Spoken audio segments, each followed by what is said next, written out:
Hello and welcome. You've found the Social Work Podcast. My name's Jonathan Singer, and I'll be your host as we explore all things social work. In 1900, a mathematician named David Hilbert identified 23 unsolved math problems he thought the field of mathematics should focus on in the 20th century. The problems he identified were complex and, in his estimation, solvable. In a lecture he delivered before the International Congress of Mathematicians in Paris in 1900, he said, quote, "A mathematical problem should be difficult in order to entice us, yet not completely inaccessible, lest it mock at our efforts. It should be to us a guidepost on the mazy paths to hidden truths, and ultimately a reminder of our pleasure in the successful solution." The idea that the grand challenges should be difficult yet solvable has become a cornerstone of all subsequent grand challenge initiatives. And the impact of Hilbert's grand challenge for the field of mathematics cannot be underestimated. And since it worked out so well for Hilbert to give a talk on problems he hasn't solved, well, the next time I'm asked to give a talk, I'm just going to list a bunch of things I haven't gotten done. And I got way more than 23 on my list. Epic keynote. Call me if you're interested. Operators are standing by. So, fast forward to 2003, when the Bill and Melinda Gates Foundation revived the idea of the Grand Challenge, identifying 14 grand challenges in global health. And there have been several subsequent Grand Challenge initiatives, including the 14 grand challenges proposed by the National Academy of Engineering in 2008. Now, the story of how the Grand Challenge concept came to social work begins the way of many social work stories, with food and friends. One spring day in 2011, 3 social work deans, Rick Barth of the University of Maryland, Baltimore, Eddie Uehara, the University of Washington, and Marilyn Flynn of the University of Southern California met for lunch. Here's Dean Barth. Dean Flynn and Dean Uehara asked me to come to lunch, and we talked about this idea of trying to do something related to the grand challenges. I wasn't very familiar with grand challenges, although I had heard about them. I knew about the Gates grand challenges. I knew about the National Academy of Engineering grand challenges. It turns out that Dean Flynn and Dean Uehara had colleagues in engineering who they knew quite well, who'd been very involved with the National Academy of Engineering grand challenges. And so that was an area that they were particularly interested in exploring.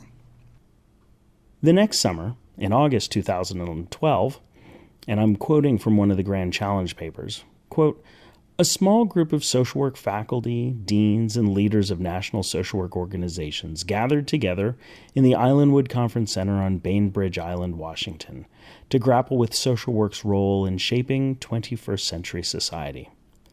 By the end of the day, participants were in agreement that the creation of a Grand Challenges for Social Work initiative might both galvanize the profession and create transdisciplinary communities of innovators who work together to accomplish shared and compelling societal goals." If it isn't obvious by now, today's Social Work Podcast is about the Grand Challenge Initiative for Social Work. Now, you might be listening and thinking, yeah, I deal with grand challenges every day. Suicide, relapse, physical, emotional, and sexual abuse, interpersonal violence, neglect. I got this whole grand challenge thing. Yeah, you do. And I'm pretty sure that today's guest, Dr. Richard Barth, president of the American Academy of Social Work and Social Welfare, and the dean and professor of the University of Maryland Baltimore School of Social Work, and everyone else involved in the initiatives, hopes that when you hear what the 12 grand challenges are, you think, oh yeah, those are my challenges too. So what does the American Academy of Social Work and Social Welfare, which I will refer to you as the Academy from now on, say about the grand challenges? Well, according to their website, it's a, quote, groundbreaking initiative to champion social progress powered by science. It's a call to action for all of us to work together to tackle our nation's toughest social problems. For more than a century, social workers have been transforming our society. Social work interventions doubled the number of babies who survived in the early 20th century.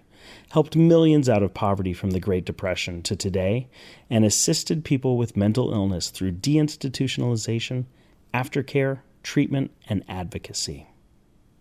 Today, our society faces serious, interrelated, and large-scale challenges: violence, substance abuse, environmental degradation, injustice, isolation, and inequality. We need social workers' unique blend of scientific knowledge and caring practice more than ever. The 12 grand challenges for social work are organized under 3 broad categories: individual and family well-being, a stronger social fabric, and a just society that fights exclusion and marginalization, creates a sense of belonging, promotes trust, and offers pathways for social and economic progress. So I can hear you now. Okay, Jonathan, what are the 12 grand challenges? Well, the Academy put a lot of time and money into making a video that talks all about the 12 grand challenges. So here's a clip from that video. There are 12 grand challenges for social work in all. Ensure healthy development for all youth. Close the health gap. Stop family violence. Advance long and productive lives. Eradicate social isolation. End homelessness. Create social responses to a changing environment. Harness technology for social good. Promote smart decarceration. Build financial capability for all. Reduce extreme economic inequality, and achieve equal opportunity and justice.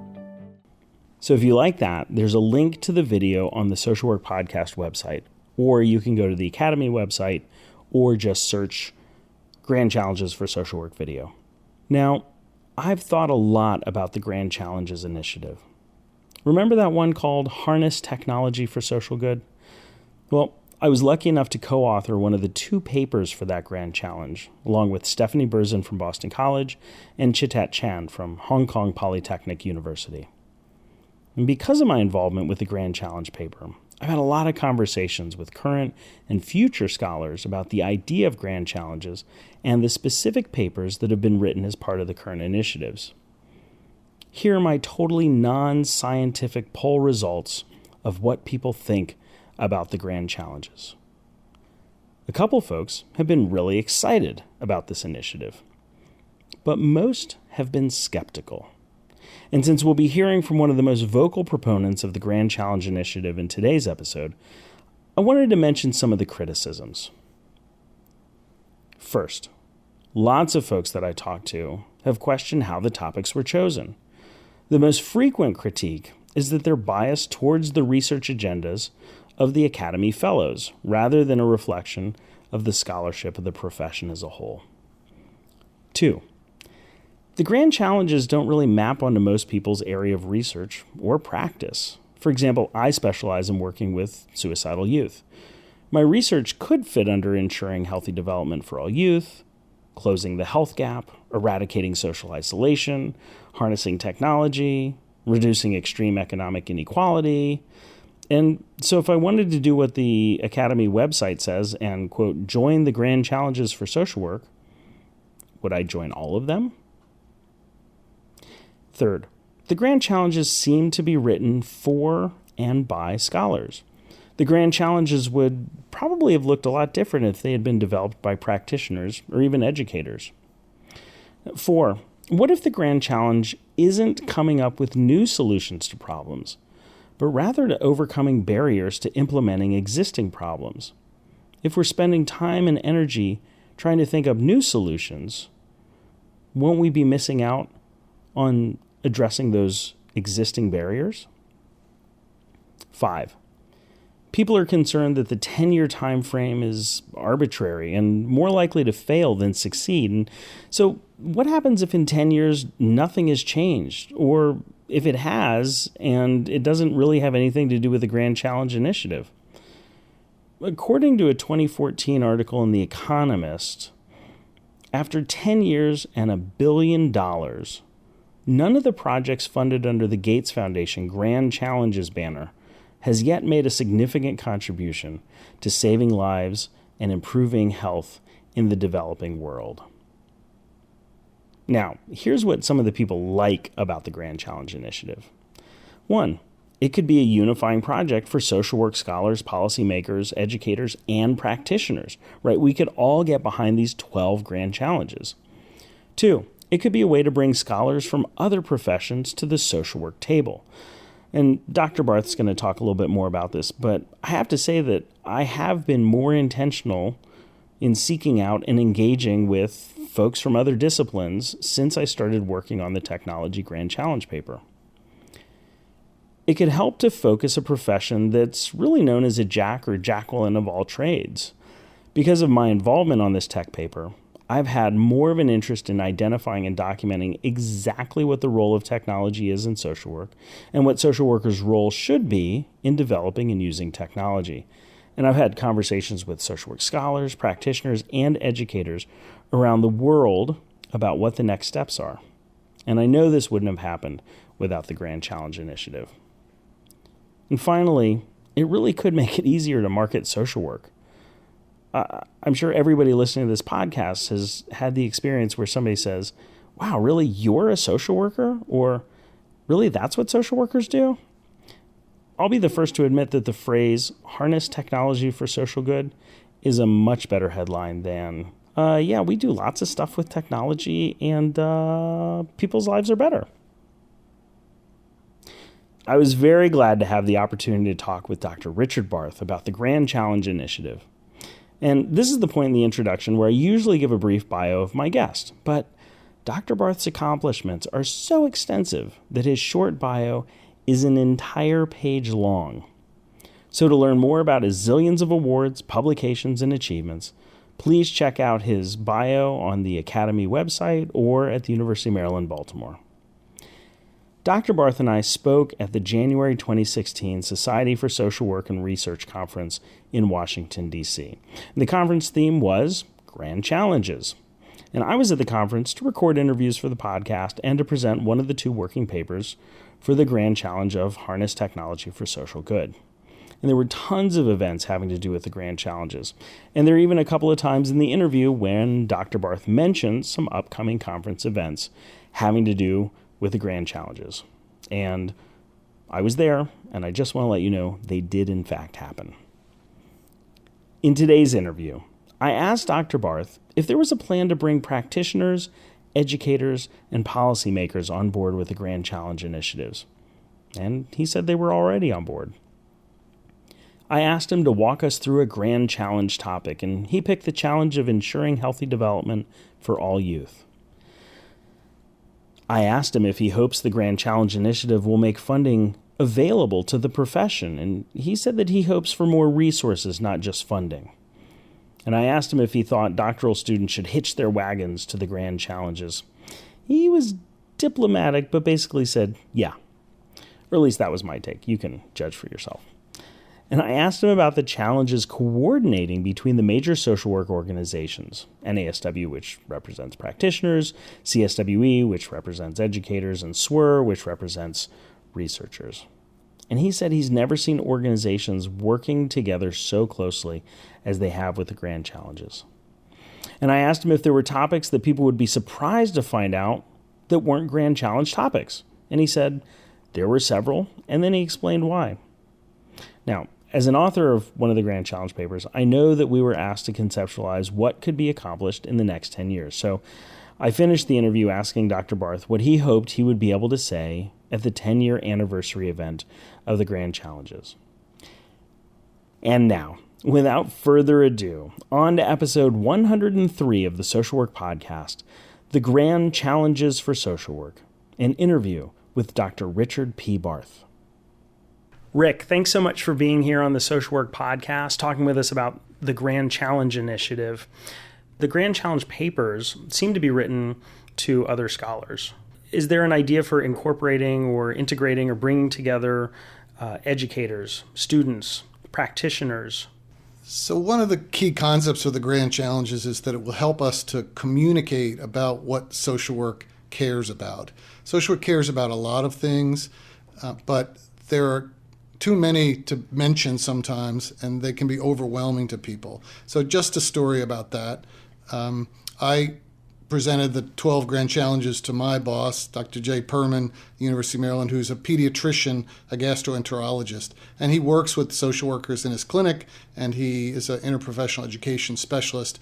But when I gave it to him, he said, "This is fantastic." He said, "As much as I know that social workers help me in the clinic, and you do a lot in terms of behavioral health care, and you're great at getting people the Medicare or Medicaid that they need and other services, I didn't know that you were really committed to these 12 ideas." And so one of the things that I hope this will do in terms of bridging across all the levels that you mentioned, scholars, students, practitioners, policymakers, is that it will help us to create some commonly accepted areas that we understand there's developing expertise in, places where we know or have great confidence that we can make a difference, and that also tell people that we do work beyond health and behavioral health care and income assistance programs, and that we are working in areas that they care about, their family members care about, the community cares about. We hope that will bring interest to the profession from everyone from a 10th grader to a foundation executive who's looking for a new approach, a new way to go, a new partner who can help them to solve problems that they have really cared about. The goal, we hope, will be that there will be conferences, and these have already started in some cases, that will give people the opportunity to meet around specific, achievable goals. Can you talk a little bit about one of the grand challenges and how it's conceptualized and kind of where it's going? One of the grand challenges that is perhaps the most developed at this point is the challenge of ensuring healthy development for all youth. The working paper for that, and each of the grand challenges has a working paper that provides underlying background and goals and evidence that we might be able to achieve it or reduce it in a measurable way in the next decade. The paper is called Unleashing the Power of Prevention. It has been led by two social work faculty, David Hawkins and Jeff Jensen, but there are 40 signatories to this paper. So it crosses many schools of social work, people who are outside of social work, pediatricians, counselors, other researchers. It's been published now online by the Institute of Medicine as a paper in support of some of their work. And it basically challenges all of us to think about the fact that we have 30 years of research and more than 50 evidence-based practices related to reducing risk behavior in youth and preventing problems that, if they were allowed to develop, would be extraordinarily difficult and expensive to reduce and would lead to a lot of suffering. So the paper's focus is on prevention of youth behaviors, but it has a broader goal, which is to communicate to social work and to everyone outside of social work that social work is not only for deep-end problems, that social work has great capacity to reach into communities, into schools, to assist families at the early end of problems, to understand the role that public health has, and to be the implementers in many ways of a public health model that we are calling in this effort the power of prevention. So they have goals for public policy, for example, that 25 states in the next decade would develop centers of excellence around the power of prevention, where they would coordinate the high-quality evidence-based interventions in their state to make sure that there was an array of these services, figure out which of those services would best be situated in which communities because of the risk patterns in those communities, and to further develop an entire approach to prevention that would be institutionalized statewide, so that whatever else happened in government, whatever other trends there were, that the science around the power of prevention and the capability to deliver these prevention programs would be maintained. So that sounds aspirational. 25 centers of excellence. Are these grand challenges at the moment laying out a vision for how the world could be? And is this really charting a course for social work in the next 10 years? The grand challenges are definitely visionary. The leadership who worked on the position papers committed to identifying progress that we could make in the next decade. Now, I must say that all the papers, including the one that I work on, aren't as clear about that as they might be. There's still a lot of work ahead to identify what are really some manageable goals and what path could we take to get there for a good proportion of the grand challenges. That doesn't mean that it can't be done. We're hoping that we can coalesce a lot of the resources in the profession, work with the current special interest groups that are part of the Society for Social Work Research, the specialty practice sections that are part of the National Association of Social Workers, the tracks and commissions that are part of the infrastructure of the Council on Social Work Education, bring those people together to work on these problems with us and to create then a clearer kind of working plan about where we think we need to be when in order to make what progress.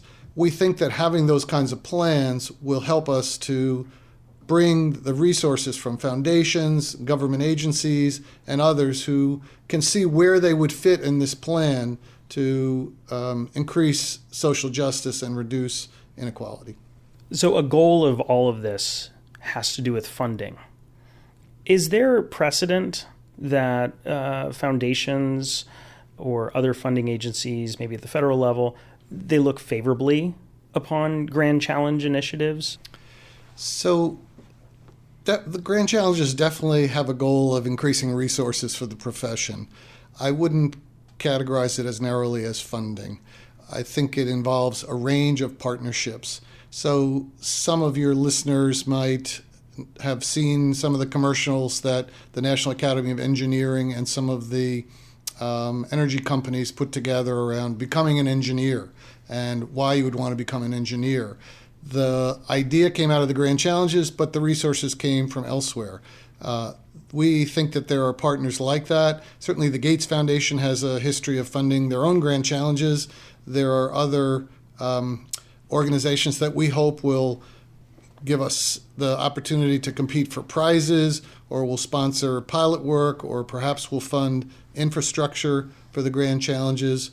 We don't have yet a clear set of those organizations in mind, because we're really focused at this point on developing the plans, developing the message about the grand challenges, making it clear that people will know that we're competent to accomplish them, that we have a robust plan, that we have the scientific expertise, and where else, when we need other ideas, that we've got the right partners in place to be able to accomplish these goals.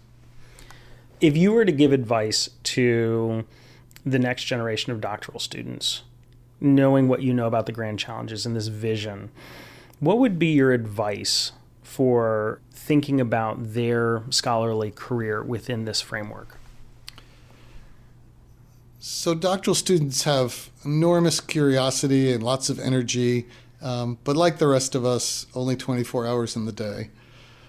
I would suggest that they spend some of that curiosity and energy looking at the grand challenges that seem to be in an area that they're interested in, meeting some of the people who are working on these papers and are involved in the growing infrastructure around each of the grand challenges, signing up on the website to get more information for each of the grand challenges that they're interested in, and think about the opportunity that they would have to not only draw on the expertise of their own faculty, but to possibly become part of a national team that worked on a problem, that brought in the best expertise that the field has, regardless of what university those experts are affiliated with, and to think about how they could play a part in contributing to that grand challenge, or at least in staying closely enough affiliated with the grand challenge to learn some of the methods that can be used to try to accelerate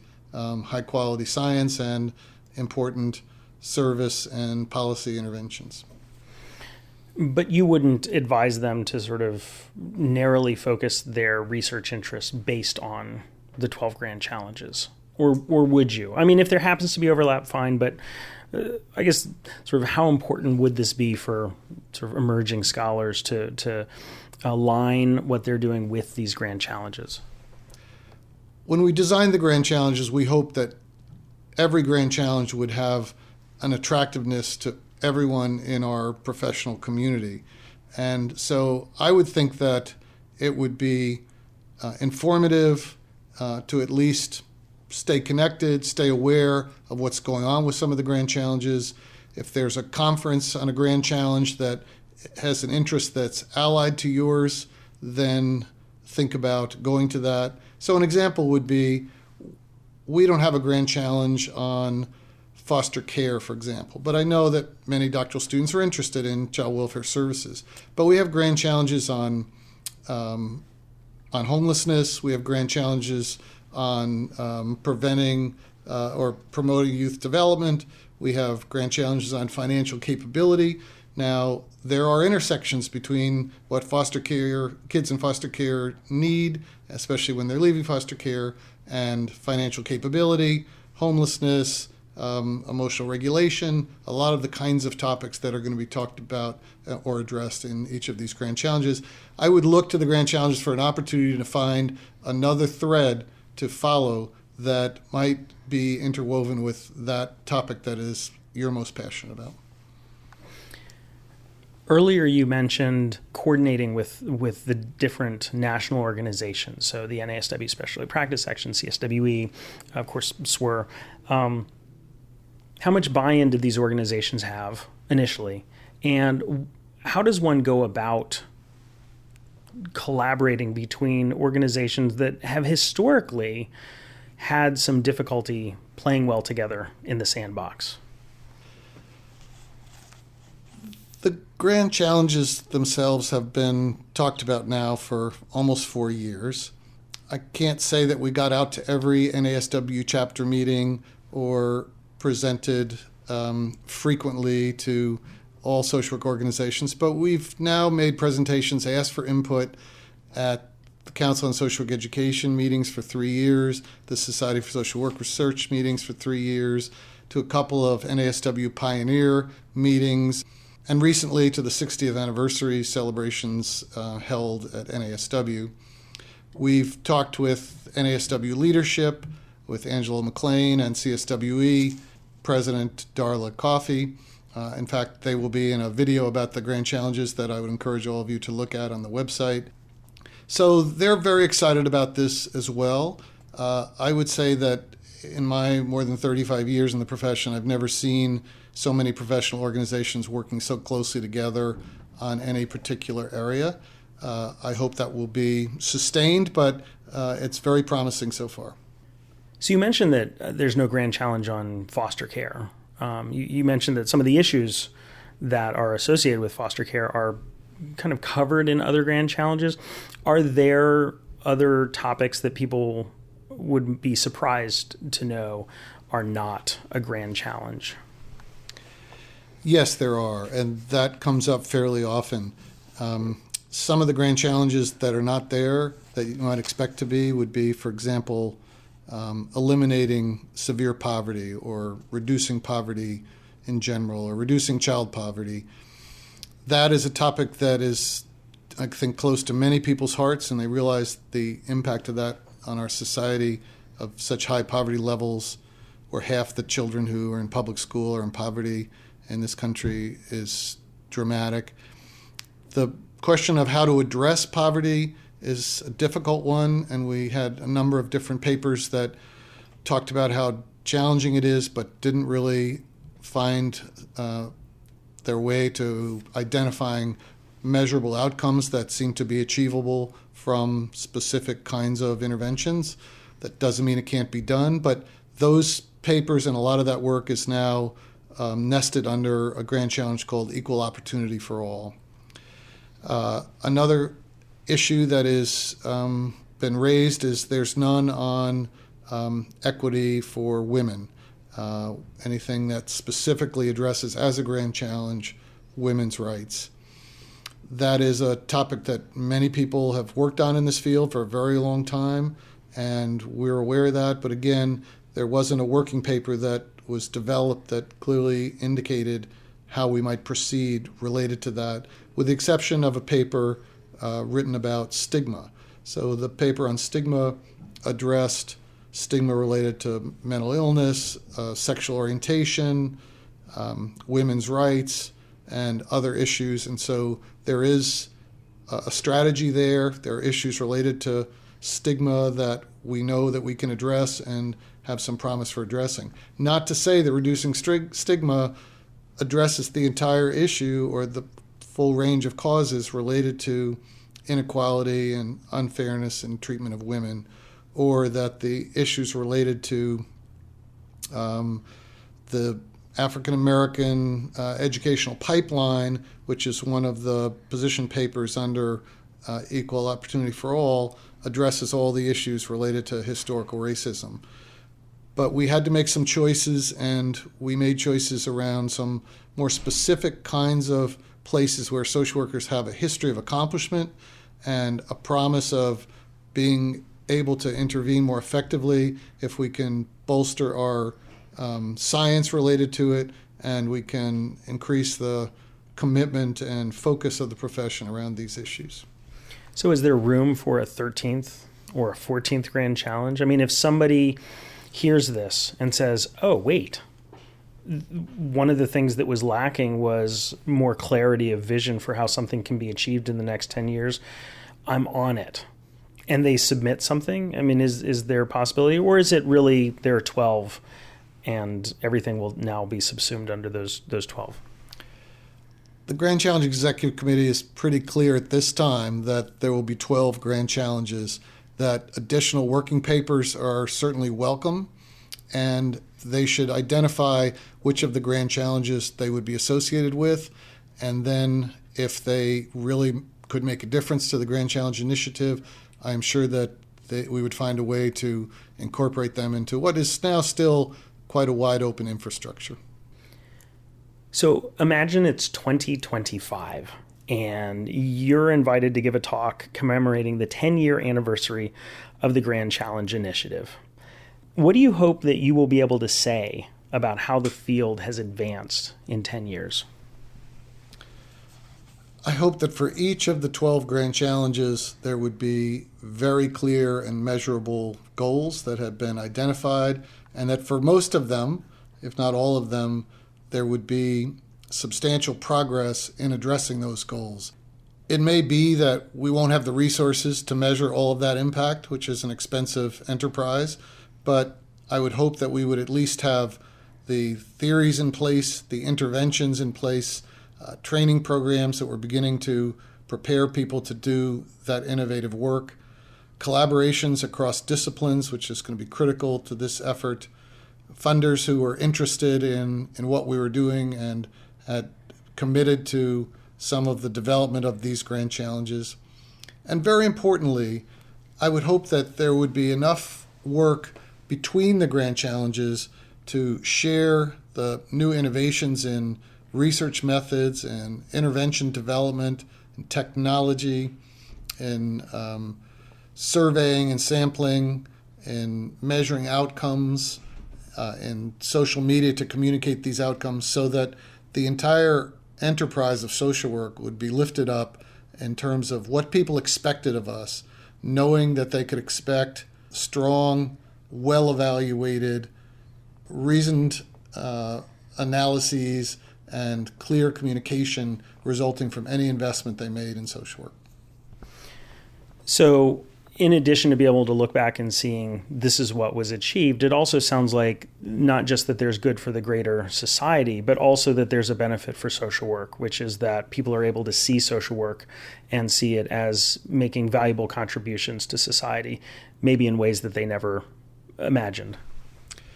Absolutely. We would certainly hope that there would be students who are now in 8th grade who would then be attracted to social work as a profession.